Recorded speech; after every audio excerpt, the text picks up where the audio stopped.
Hi everyone, welcome back to Real Talk, our campus weekly video series where we discuss relationships, empathy, advocacy, and life. All of our episodes are pre-recorded and released every Tuesday at 5 p.m. on our IGTV and our Facebook through a YouTube link. So today we're going to be talking about, we thought it would be a good pairing with last week's episode about Valentine's Day to also talk about the myth of the friend zone and how to deal with rejection in a healthy way.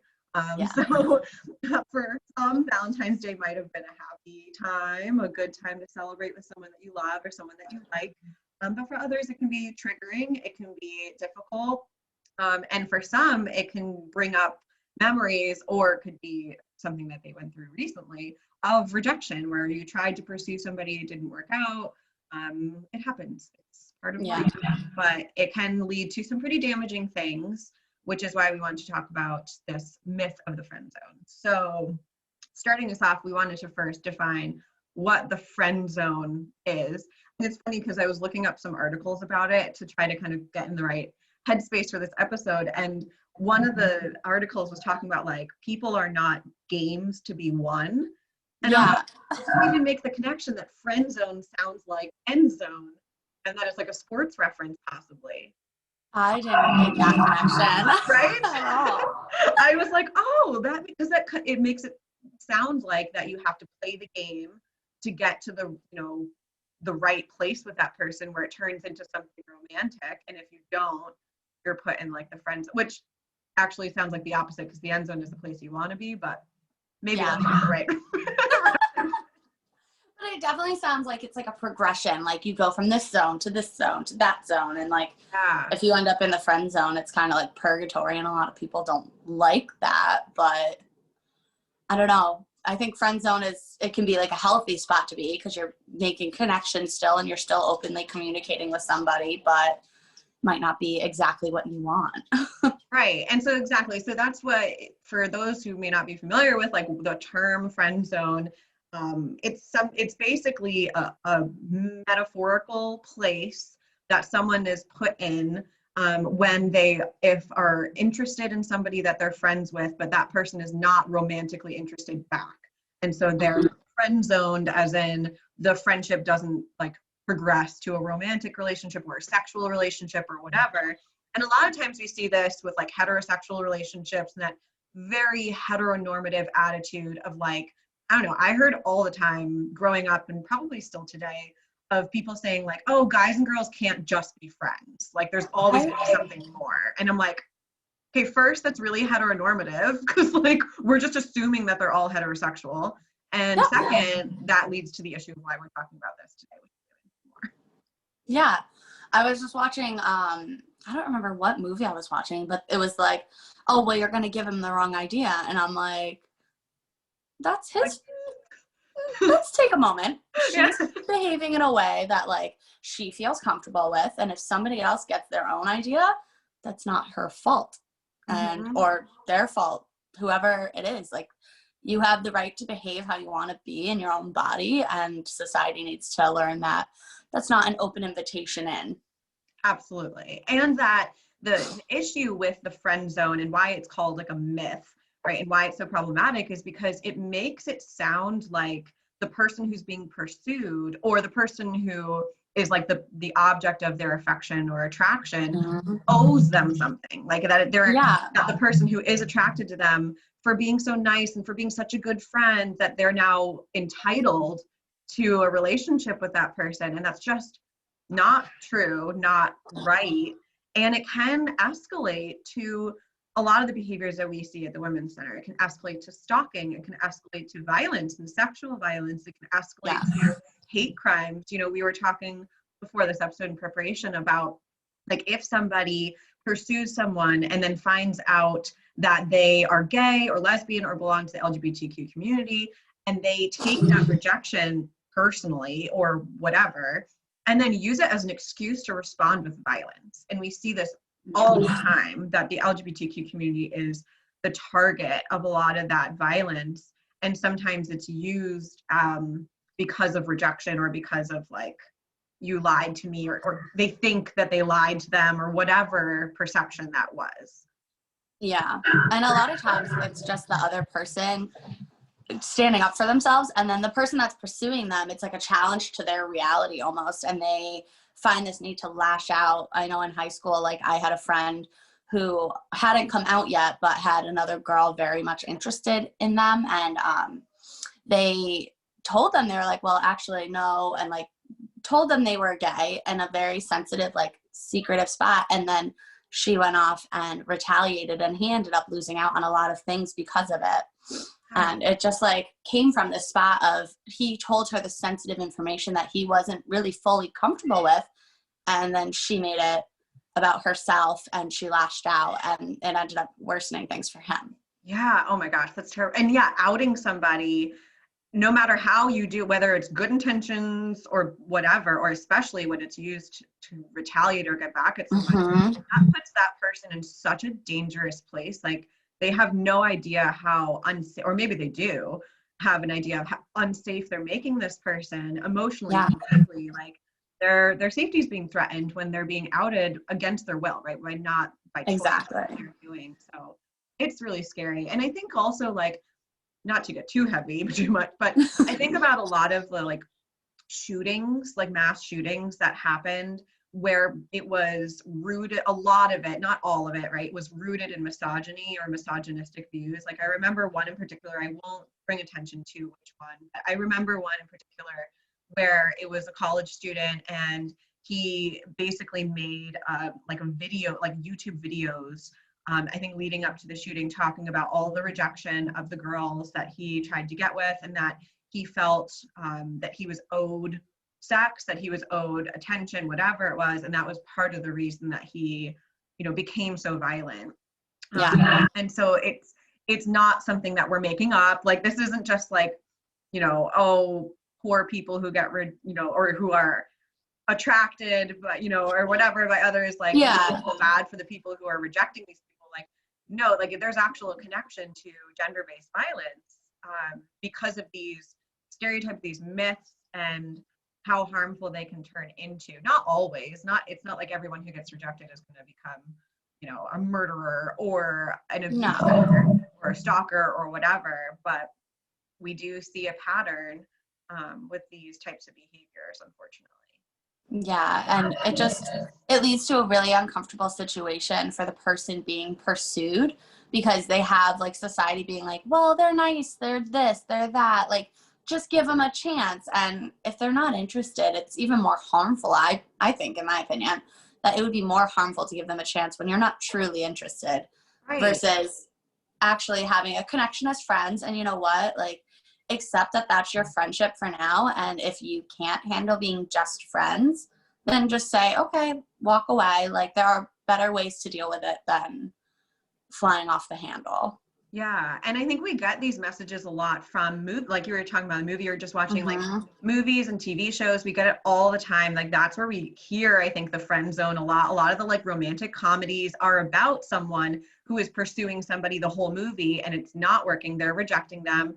They're denying their connection or whatever. And then Yeah, one day they realize, oh yeah, I do see you as more than a friend. And look, they were successful in their pursuit for this person. They turned a no into a yes.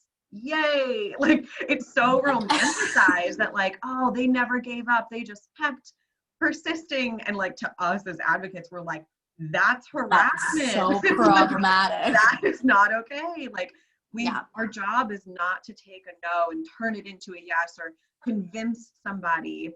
And I talk to students too about like, if you like somebody and they don't like you back, you shouldn't have to convince someone to like you. Like you are worthy of love and you're worthy of a relationship.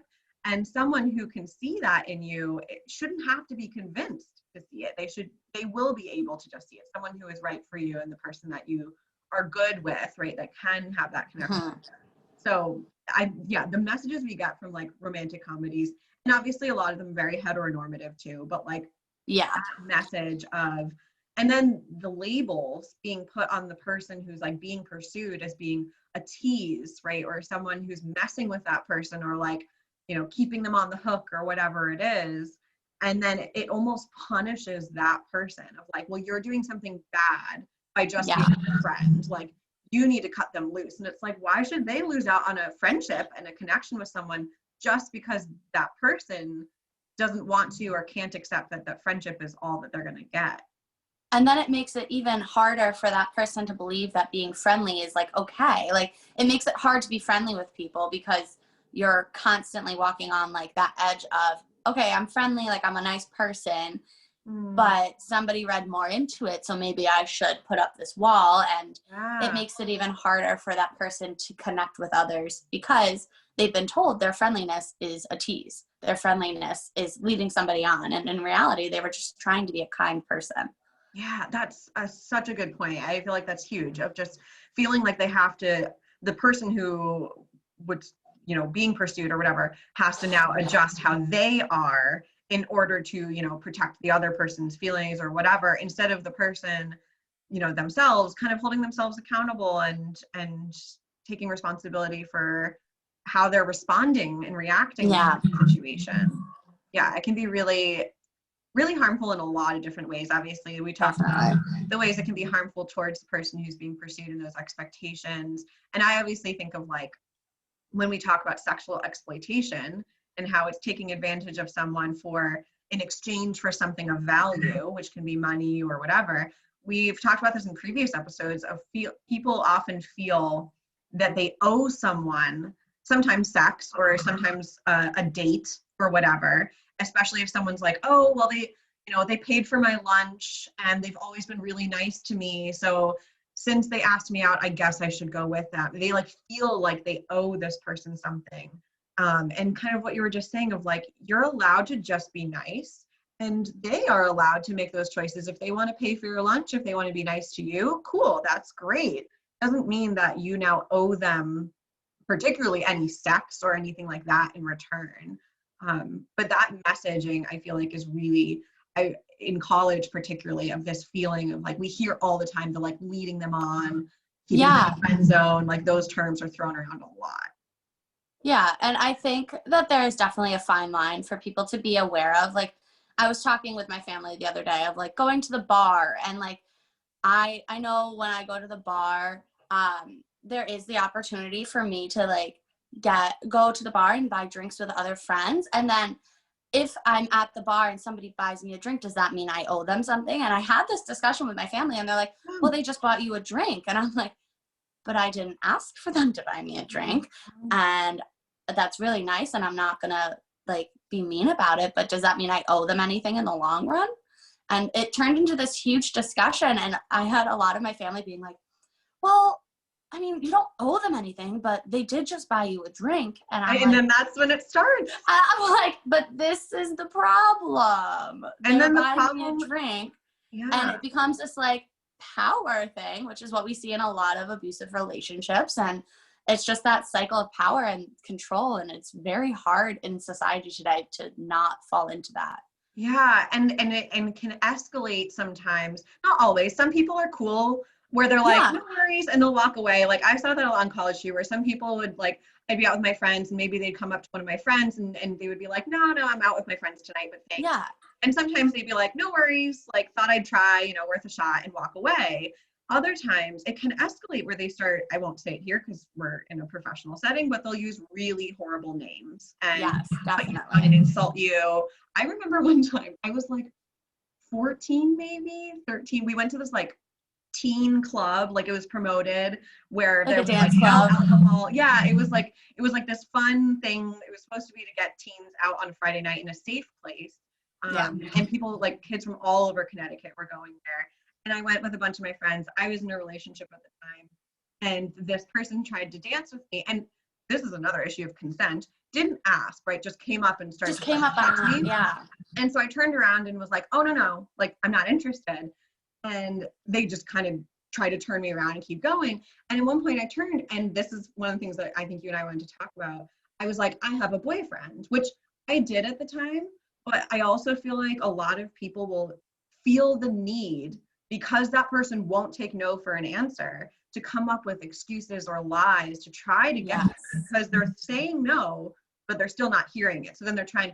And I mean, I actually did have a relationship at that time, but I was still like, even then was met with like, well, then why are you here? And I was like, what? Like, Yeah. because I'm with my friends and like, I'm not allowed to I want to be have a night out. And also, like, even if I didn't have a partner at the time, I'm not allowed to be here just because you want me and I don't want you back. Like, so Exactly. I feel like that's something I saw all the time. And that was when I was like 14 or whatever. But even in college, like, and when you're at a bar, and obviously people like COVID don't go to bars right now, they're closed, Right don't, now, yeah. don't have parties.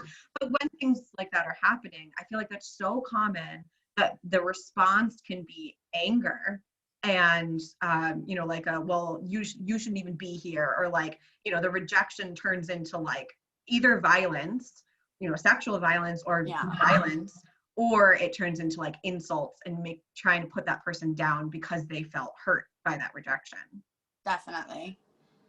Yeah. And I think we see that like everywhere. And it doesn't really have an age range. Like you could see it as like teenagers, you could see it in middle age. There's no limit on when this is going to happen to you. Mm-hmm. And I'm hoping it doesn't happen to everyone, but it's so frequent and it's so like ingrained in society. I mean, like when we're little, we're told, oh, that boy on the playground pushed you because he likes you. And it's like, right.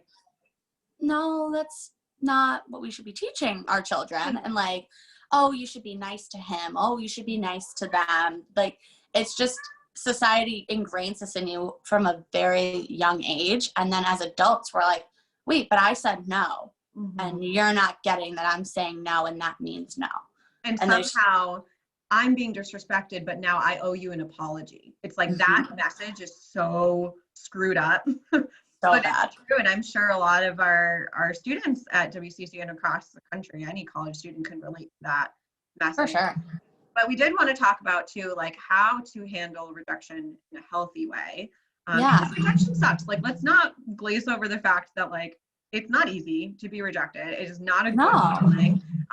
For the people who do respond with like respect, that should be the standard. But we do understand that it's not like, oh yay, I just got rejected. Like I feel so it's good. Hurtful. It can be hurtful. I mean, you get your hopes up, you start to develop feelings, and somebody's just like, no, thank you, and you're like, oh, like it can hurt. And I'm not negating the fact that it hurts, but there are the right ways to deal with the hurt, and then there are the wrong ways. Right. And I'm sure there's a lot of like middle area where it could be okay, but if you add some other things into it, then it's not okay. Yeah. And it totally depends on the person, like how, because we always bring it back to boundaries, right? Like I think the bar example is a good one too, of like if someone comes up and asks to buy you a drink or something like that, you know, there's some people like respond to the initial pursuit in kind of like a defensive way, like, no, I don't want a drink, you know, and then that person's like, whoa, like I was okay. I was just being nice. I was just being nice. And so there can be that, like, you know, we have to also like respect the fact that if someone tries to pursue us initially, we don't owe them anything, but you can also be nice. You don't have to. You can be kind, yes. Yeah, in your rejection. But you don't have to shoot them down real hard. Right. You have every right to shoot them down. You have every right to say no, and you don't have an explanation, but you don't have to be mean about it too. But so ways to handle rejection, I think first and foremost, the thing I was thinking of is don't lean into the anger, because that can really, like we were talking about earlier, you have every right to feel upset by that rejection. But if you are gonna fuel that anger, I think, you know, people think, oh, I need to punch a punching bag, or I need to like release this anger. I would say resist that urge and focus on more positive like outlets like self-care. Because if you lean into the anger, that can escalate into other behaviors, and or it reinforces the idea that you have a right to be angry at this person when they didn't do anything wrong. That's the kind of thing that came to my mind. Yeah. And for me, like if you're out in public and you have a really hard time controlling that anger, maybe take a walk outside, take a few breaths, and then return to the situation that you're in. Because like doing that in a bar where it's very crowded, there's music playing, it can be very overwhelming on a sensory level. So kind of just taking that moment to like remove yourselves from all the distractions, whether it's you go to the bathroom, you find a friend, or you go outside, just taking that moment to kind of ground yourself and be like, you know what, like validate your own feelings. It's okay. It sucks. Like, yeah, you can say, you know what, that sucked, but it doesn't have to define your night, and you can go outside, take a break, and then come back in with a fresh slate. Yeah, absolutely. And that's no matter where you are, right? Like even if Yeah. you're talking to somebody online and they reject you through a text message, like that can be really like, ooh, that's Yeah.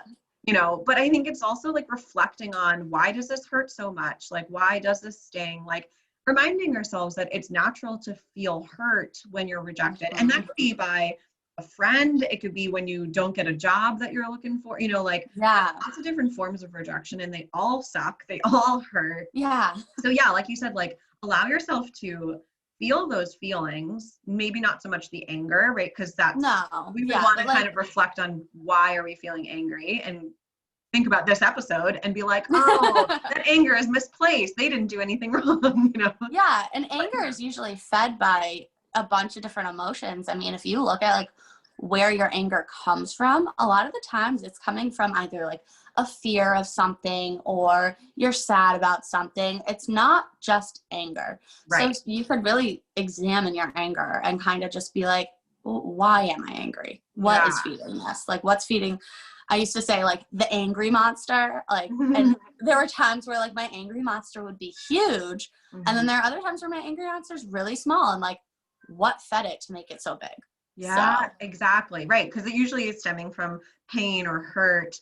And so, yeah. and those feelings are valid with rejection. Like it's natural to Mhm. feel. It's also fine if you're not phased by rejection. That's cool. Yeah, I mean, good for you. But I yeah, wish I wasn't, but right. if you're not faced by rejection, that's awesome. Kudos. Yeah.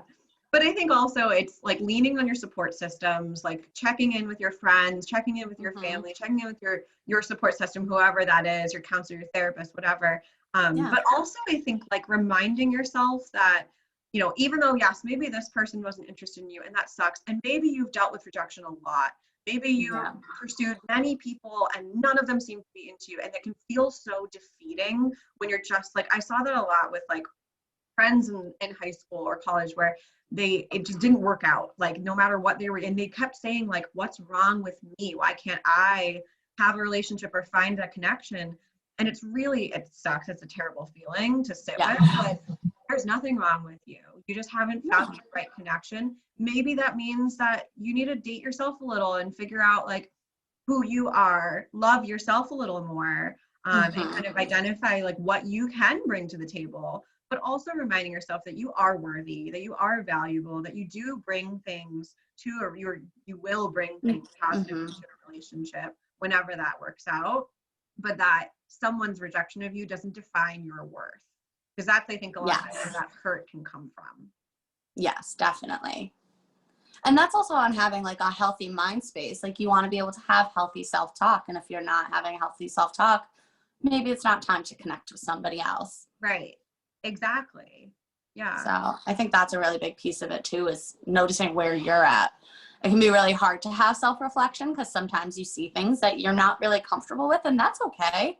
But it's finding ways to work through those and then making healthy connections with others. Because if you're not ready to make a healthy connection, it's just not going to work. Yeah, exactly. Yeah. I think that is the perfect, like, I don't have anything else. I mean, I'm sure I could think of other things, but I think that's a perfect kind of way to end things. Do you have any other Yeah. thoughts? I'm kind of, I think that's really like my last thought. That was yeah, that was a good one. I know. I feel like that was thanks. just, that was a perfect little like bow on the conversation.